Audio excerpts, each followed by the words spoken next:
Après les signatures la semaine dernière des conventions auprès de Sa Majesté le Roi par les différents intervenants, est venu aujourd'hui le moment des signatures des conventions entre la Caisse centrale de garantie et l'ensemble du système bancaire. Toutes les banques étaient présentes, et donc c'était un moment important. Et donc, maintenant que les conventions sont signées entre la Caisse centrale de garantie et les banques, le produit, tel qu'il a été conçu, peut être mis en application dès le lendemain. C'est ce qu'a dit le président ou le vice-président du GPBM.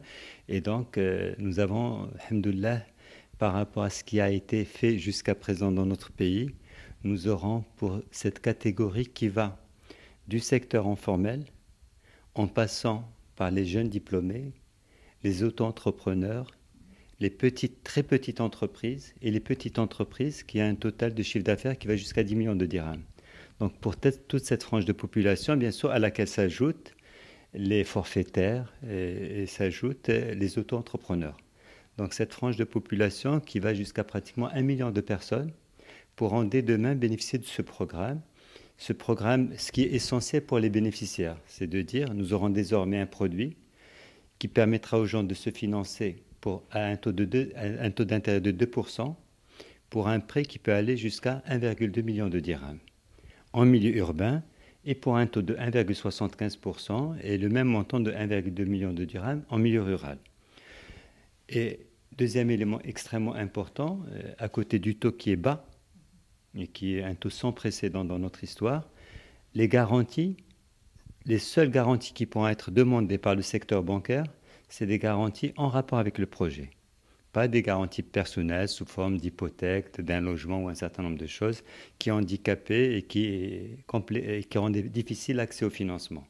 Donc des garanties liées au projet, un taux d'intérêt extrêmement bas, et tout ça a été rendu possible grâce à la combinaison de 3 ou 4 éléments importants.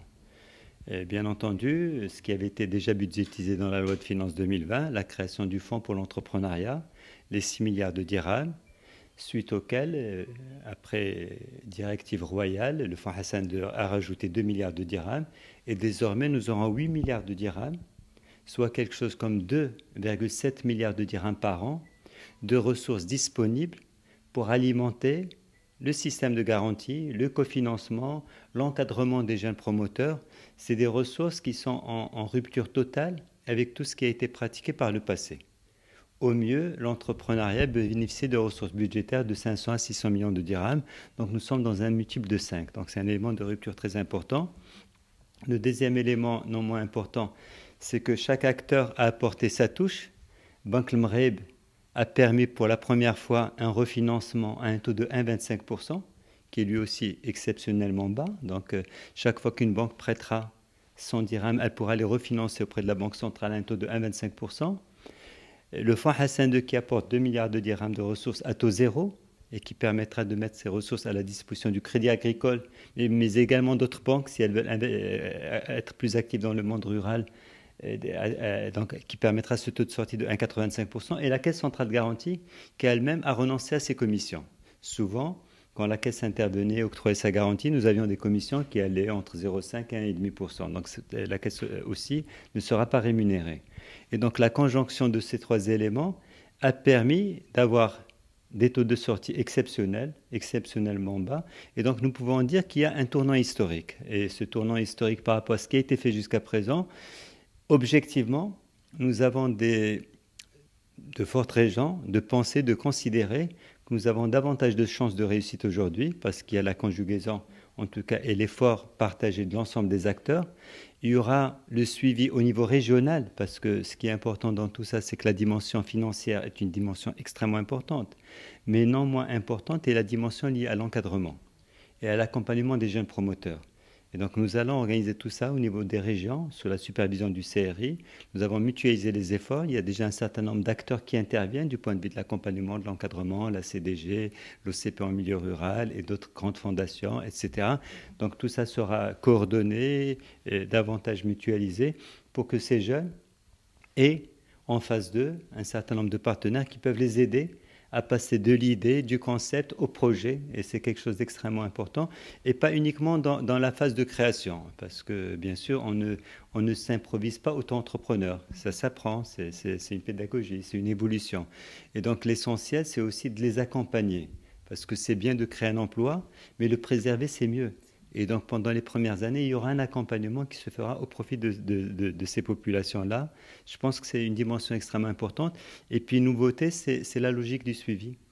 Nous aurons région par région un suivi mensuel qui permettra d'avoir une connaissance fine de ce qui se passe sur le terrain.